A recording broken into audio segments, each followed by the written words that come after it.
বন্ধুরা তোমরা সবাই কেমন আছো? আশা করছি ভালো আছো। আমিও খুব ভালো আছি। Welcome to Bengali blogger Sonali. Welcome একটা নতুন ভিডিও নিয়ে। আজকে সব কিছু নিরামিষ হচ্ছে, আর যেহেতু নিরামিষ দিন তাই নিরামিষ হচ্ছে। তা চলো নিরামিষ কী কী রান্না করছি। মুগ ডাল ভাজছি, মুগ ডাল ভেজে চাপিয়ে দেবো, ভাজা হয়েও গেছে। কুকারে এবার দিয়ে দেবো। আর মুগ ডালের সাথে দিচ্ছি গাঠি কচু আর কুমড়ো, আর এখানে উচ্ছে ভাজবো আর একটা কুমড়ো ভাজবো। আর এখানে দেখো পটল দিয়ে, আলু দিয়ে, কুমড়ো দিয়ে সোয়াবিনের তরকারি হবে, ওই জন্য সোয়াবিনটা এখানে ভিজিয়ে রেখেছি। তা চলো আজকে এই পদই হচ্ছে। ভাত হয়ে গেছে, ডালটা আমার ভাজা হয়ে গেছে যেহেতু, এবার উনানে চাপিয়ে দিই। কী কী দিচ্ছি তোমাদের মুখে বলে দিচ্ছি। হ্যাঁ চলো, ডালে আমি কী কী দিলাম।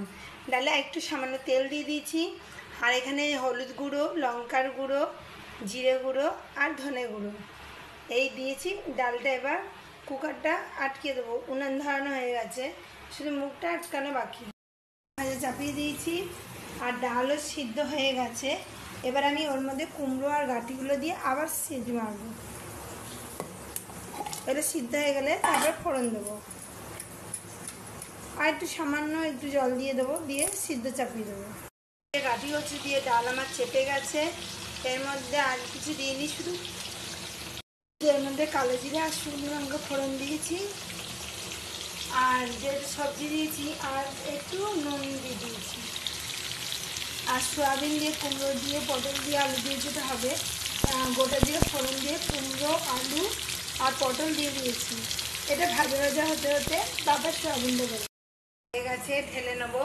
আর এখানে দেখো সয়াবিনগুলো দিয়ে দিয়েছি, যেহেতু পটল, আলু আর কুমড়ো ভালোভাবে ভাজা ভাজা হয়ে গেছে, সেরকম আমি কী করলাম, সয়াবিনটাও দিয়ে দিলাম, তাহলে সয়াবিনটা ভাজা ভাজা হবে না। এবার আমি এর জন্য মশলাটাও রেডি করে নেবো। যা যা তরকারি করতে লাগে সেরকম মশলাই লাগবে, জিরে, ধনে, লঙ্কার গুঁড়ো, নুন, হলুদ সব কিছু লাগবে। তাই চলো আমি মশলাটা রেডি করে নেবো। মশলাও দিয়ে দিয়েছি, মশলাটা ভালো করে কষিয়ে নিতে হবে, যতক্ষণ না তেল ছেড়ে আসবে।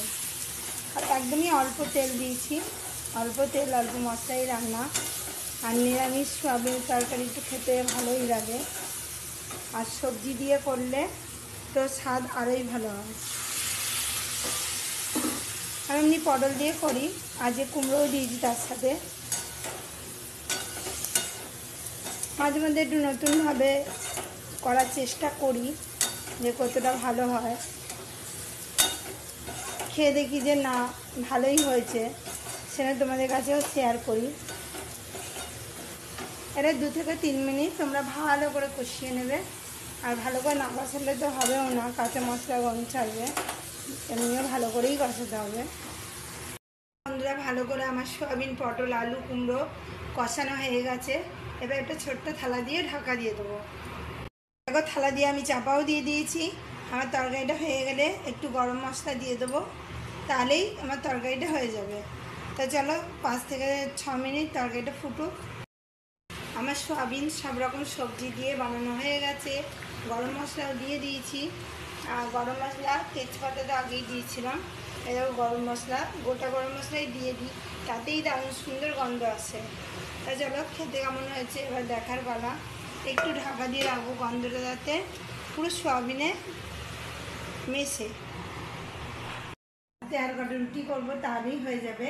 তা বন্ধুরা আজকের মধ্যে ভিডিও আমি এখানেই রাখছি। আমার ভিডিও যদি ভালো লেগে থাকে অবশ্যই চ্যানেলটা সাবস্ক্রাইব করবেন, লাইক কমেন্ট শেয়ার করতে ভুলবেন না। আমার রেসিপি যদি ভালো হয়ে থাকে অবশ্যই একটা লাইক কিন্তু দিতে ভুলবেন না। বাই বন্ধুরা।